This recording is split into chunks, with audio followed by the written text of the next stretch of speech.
Hello there! In this unit, I'm going to explain the difference between present simple and present continuous. This is when do we use the present simple, when do we use the present continuous. Okay? So, let's go for it. For the present simple, we normally use it when we talk about permanent situations or things that are always or often true. For example, I have two brothers, right? And we also use the present simple when we talk about habits and routines, that is, actions that happen regularly. For example, they swim every day, right? Now, how do we form the present simple? Remember, in affirmative sentences, we normally place or start the sentence with the subject, then we place the verb, and then the other information, right? Now, the verb, notice that has all the same form except for he, she, it, third person singular. We need an S in here, right? That's the only thing you need to remember. Third person singular, present simple, the S is always there, right? Now, how do we make negative sentences? Well, simple. The subject, we always start the sentence with the subjects in English, then the auxiliary verb don't or doesn't. If it's the third person singular, we need the S, right? And then the verb in infinitive, the base form of the verb. For example, I don't speak German, but she doesn't live in Japan, right? Notice that the S is in the auxiliary, so we don't need it in the verb, okay? How do we make questions? Super simple.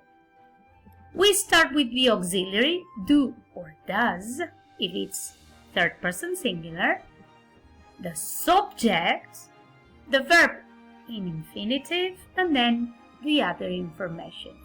For example, do you go to the cinema? Does she like tomatoes?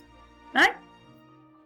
Remember, we have the S in here in the auxiliary, so we don't need it in the verb. Okay? That's how auxiliaries work. They help the verb. And in here, this auxiliary is telling us, hey, I'm a question, and hey, I'm in the third person singular. Okay? Good. Now, this being said, adverbs of frequency play an important role with the present simple because they tell us how often something happens, right? Now, adverbs, these adverbs, usually go before the main verb, right? For example, he usually gets up at 6 a.m. Okay? But if the sentence is with the verb be, this adverb goes after the verb be. For example, they are usually tired after work. So remember, adverbs normally go before the main verb, but after the verb be. Okay? Now, let's go for the present continuous. When do we use it?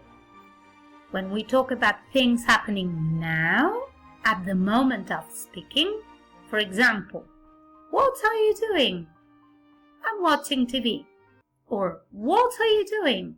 I'm listening to the teacher. Right? And we also use the present continuous to talk about temporary things that are happening around now, these days. Right? For example, I'm reading a very good book at the moment. I'm not reading right now, but I'm reading these days. Right?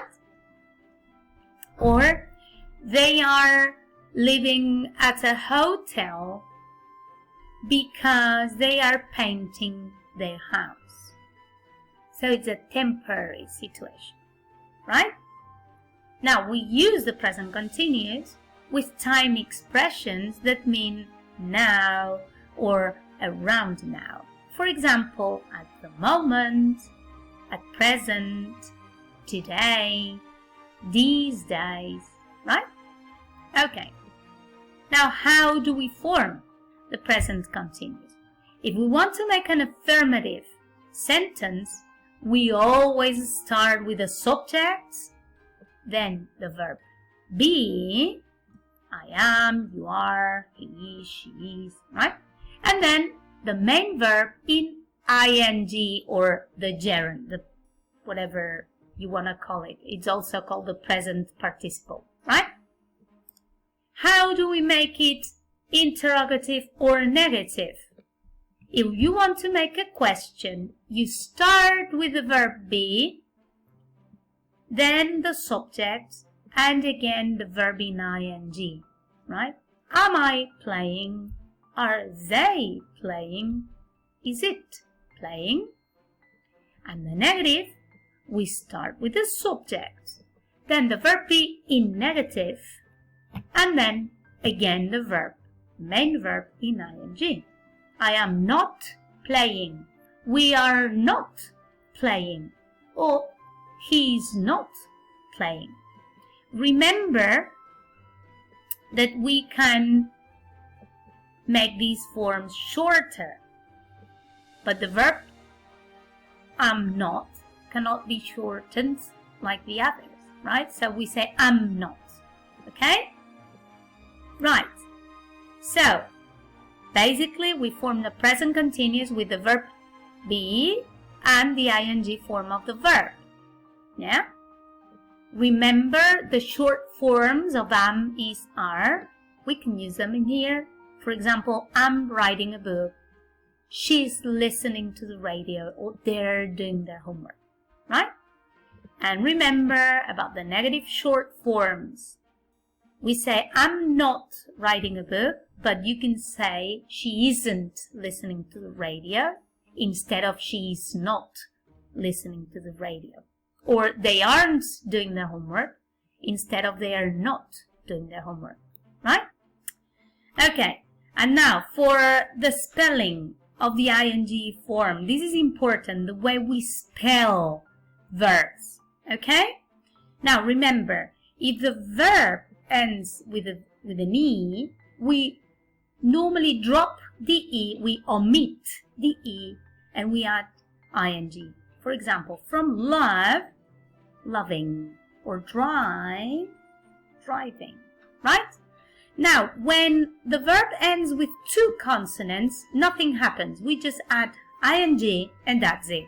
For example, yawn, yawning, start, starting, right? When the verb ends with two vowels and a consonant, we do nothing. We just add ing, okay? So for cheat, cheating, and wait, waiting, right? Now, this is the funny part, right? Because it all depends on the pronunciation and the syllables, right? Now, one syllable verbs that end in consonant vowel consonant, like stop, we double the consonant, stopping, or hop, hopping, right? If the verb ends with W or X, we do not double consonants, okay? Now, if it's a two-syllable verb ending in consonant, vowel, consonant, we do nothing. We just add ing and that's it. And if it's a two-syllable adjective, but the second syllable is the stressed one, such as in admit, admit, then we double the consonant, okay? Now, if the verb ends with Y, we do nothing, we just add ing. For example, stay, staying, worry, worrying, play, playing, yeah? And finally, the funny ones, the ones which end in IE, have this funny change in here. For example, lie, lying, die, dying. Okay? So, that's all. I hope this has helped a lot and has helped you clarify when to use present simple, when to use present continuous. Okay? Bye! See you around!